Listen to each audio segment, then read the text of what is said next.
suami saya sudah jodoh saya, dan kebetulan jodoh saya adalah abdi negara, bekerja sebagai polisi, ya saya harus tahu konsekuensinya. Gitu.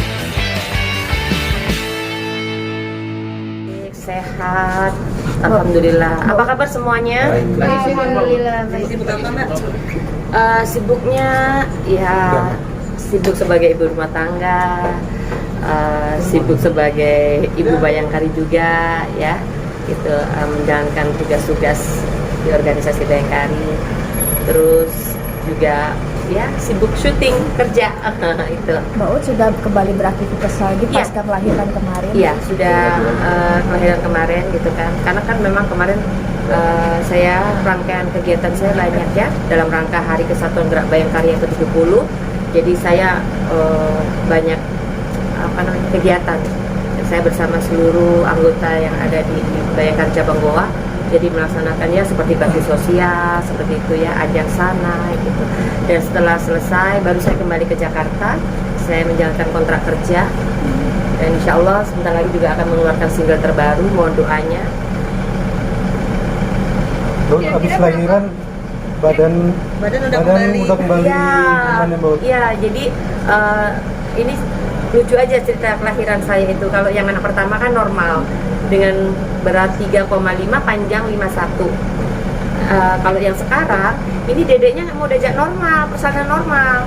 Jadi udah di bawah tapi kepalanya ke kanan. Gitu. Jadi agak melintang ya. Akhirnya mau nggak mau dokter langsung ambil tindakan untuk sesar. Kira-kira berapa hari dari saat pasca melahirkan hingga berkarir lagi jedanya? Sekarang putra saya udah 4 bulan. Ya, ini udah mulai start saya untuk mulai kerja dan melanjutkan kontrak kerja lagi gitu. Membagi waktunya gimana nih? Sebagai ibu rumah tangga, ngurus anak, ibu Bayangkari juga seperti apa? Saya tuh menjalankan segala sesuatu ya, sebagai ibu rumah tangga, sebagai Bayangkari, dan sebagai seorang penyanyi. Ya saya jalan semua dengan tulus, dengan ikhlas gitu. Artinya saya tiap kali menjalani sesuatu, saya nggak mau bilang capek atau lelah. Jadi saya jalan dengan ikhlas dan saya menikmati semua yang Tuhan berikan untuk saya. Jadi alhamdulillah semua bisa balance dan bisa berjalan seimbang. Karena kan memang Bayangkari juga memiliki mutu bahwa harus menjadi wanita yang mandiri. Gitu. Keputusan yang sulit nggak sih untuk balik lagi ke entertain? Sebenarnya nggak ada yang sulit, makanya selalu saya di Instastory saya atau di Instagram saya itu selalu saya bilang bahwa ya Allah aturkan yang terbaik untuk saya, karena sebaik-baiknya kita manusia mengatur waktu kan Tuhan paling baik mengatur, jadi selalu diberikan terbaik waktu-waktunya itu. Alhamdulillah saya nggak merasa kesulitan. Saya juga dibantu oleh ibu-ibu Bayangkari yang ada di cabang Goa, begitu luar biasa, gercep dan pokoknya best deh gitu kan. Jadi saya merasa alhamdulillah bersyukur karena dipertemukan dengan ibu-ibu yang luar biasa, yang baik gitu. Tapi nggak menetap di sana Dan ya? saya juga bersyukur karena diberikan para ibu-ibu pimpinan yang luar biasa, baik, bersyukur sekali. Kenapa Mas? Nggak menetap di sana untuk Saya suami? menetap di sana. Jadi saya balik ke Jakarta gitu kan, nanti kembali lagi. Karena kemarin si kecil kan belum genap 2 bulan, jadi nggak boleh terbang. Jadi saya taruh di Jakarta sama mami saya, sama si mbaknya. Lalu saya tinggal baru 3,5 bulan, baru saya balik lagi ke Jakarta. Nah nanti mau saya balik lagi, mau acara akikahan di sana. Karena belum saya akikahan. Kapolres. Iya. Iya. Iya. Kapolres. Udah tahu. Bu Ut, artinya support suami sendiri terhadap karirmu seperti apa sih? Karena kan memang statusmu juga sebagai ibu Bayangkari juga ya. Yang penting saya itu, saya punya mutu hidup sama suami saya. Saya tidak perlu mencari tahu tentang sesuatu yang saya tidak perlu tahu. Saya tidak perlu mendengarkan sesuatu yang saya tidak perlu dengar. Artinya di sini garis besar bahwa tidak mau mencampuri urusan orang lain, tidak mau membuat statement-statement yang nggak ada yang merugikan orang lain gitu. Artinya seperti itu. Jadi saya hanya fokus, saya mendoakan suami saya agar bisa diberi keselamatan, kesehatan, dan juga diberikan kemudahan dalam menjalankan amanah dari Allah, tugasnya sebagai abdi negara.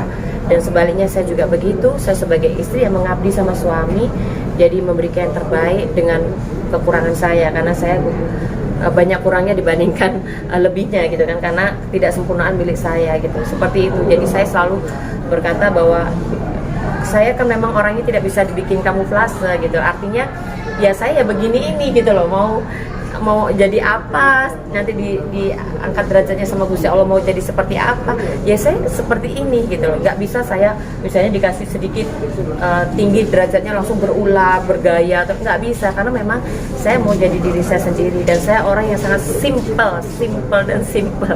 Ada beban nggak sih Mbak Uut artinya sebagai istri seorang Kapolres sendiri dan masih pekerjaannya di Jadi dunia gini, entertain? saya nggak pernah ada beban ya, artinya apapun amanah yang diberikan untuk suami saya tidak akan beban. Saya hanya mendoakan, istri itu mendoakan, memberikan semangat tanpa harus menuntut, itu tugas saya. Cuman kadang-kadang saya di sini kan biasa ada kasus ya di wilayah di daerah itu, tapi saya sering diserbu sama netizen. Saya sering diserbu, misalnya ada seperti apa, pokoknya ada masalah apa gitu selalu Mbak Ut tolong dia disampaikan ke Pak Kapolres begini-begini. Mbak Ut kenapa sih ini kok belum ditangani, Mbak Ut kan ini. Tapi mohon maaf, sekali mohon maaf, saya tidak akan menjawab karena itu bukan kapasitas saya. Seperti itu ya. Jadi itu bukan kapasitas saya, jadi saya nggak berani jawab.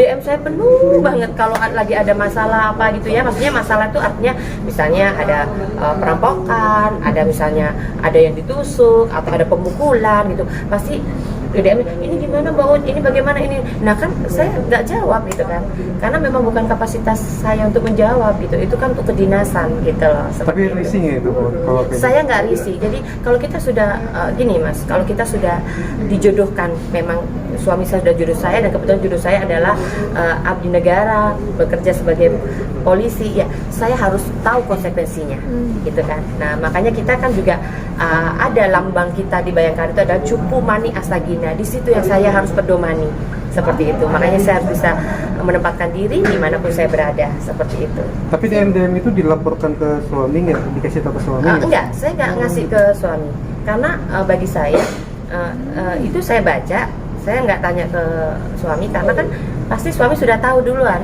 sebelum saya tahu, karena itu urusan kedinasan. Jadi saya nggak mau ikut campur di ranah kedinasan karena tugas saya di sini hanyalah mendampingi suami, mendoakan suami, mudah-mudahan selamat, dijauhkan dari mara bahaya, dijauhkan dari orang-orang zolim gitu. Seperti itu sih. Dan kita keluarga saya menjadi keluarga yang samawa, adem ayem, tentrem, margani rahayu, itu yang saya minta. Saya nggak pernah menuntut sih Mas. Saya orangnya nggak terlalu banyak keinginan sama suami saya sampai detik ini.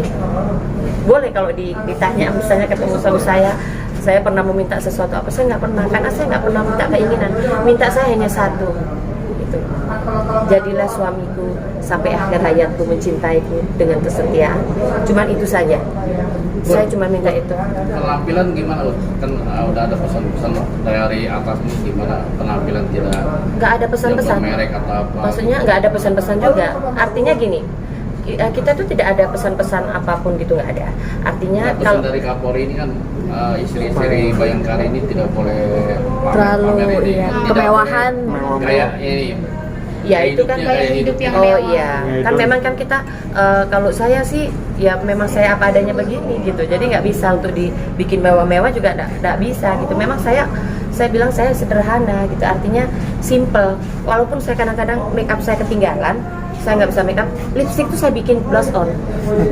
Lipstick itu saya pernah ketinggalan beauty kit saya, bingung, saya mau show ketinggalan itu kan, langsung saya udah lipstick aja satu, saya pakai blush on, saya pakai ini, udah pakai pensil alis, sudah selesai, udah tampil aja gitu.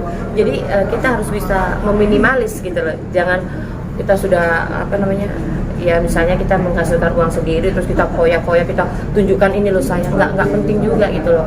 Kalau saya sih lebih baik membeli sesuatu yang konsumtif gitu loh, artinya gitu. Dan kita pun harus, apalagi kita sebagai seniman ya, public figure itu, jadi kita harus mempunyai empati sosial gitu. Itu yang paling penting karena sekarang dunia maya ya, dunia medsos ini kan luar biasa. Jadi kita itu yang dari kita sendiri, kita nggak bisa apa namanya menyudutkan orang itu suka begini, nggak bisa ngomentarin orang tuh begini, nggak bisa. Kita nggak, orang yang sibuk mencari kesalahan orang lain adalah dia tidak pernah sadar bahwa dia juga punya kesalahan gitu. Seperti itu. Jadi ya ibadi binafsi, kita mulai dari diri sendiri. Jadi nggak perlu kita mencemooh orang lain, itu nggak ada solusi gitu loh. Kalau saya sih gitu ya, makanya saya bilang bahwa mutu hidup saya tidak perlu mencari tahu tentang sesuatu yang saya tidak perlu tahu, dan tidak mau mendengarkan sesuatu yang saya tidak perlu dengar gitu. Artinya nggak usah ikut campur urusan orang lain gitu. Mbak, Baut satu lagi Mbak. planning Ini ke depan? habis pasca melahirkan Iya. ada program khusus untuk menurunkan berat badan atau seperti apa sih? Nggak ada sih, karena saya masih ASI. Cuman saya programnya cuma puasa Senin Kamis aja mas. Itu aja, saya nggak ada. Cuman saya lebih banyak makan sayur, nasinya saya nggak.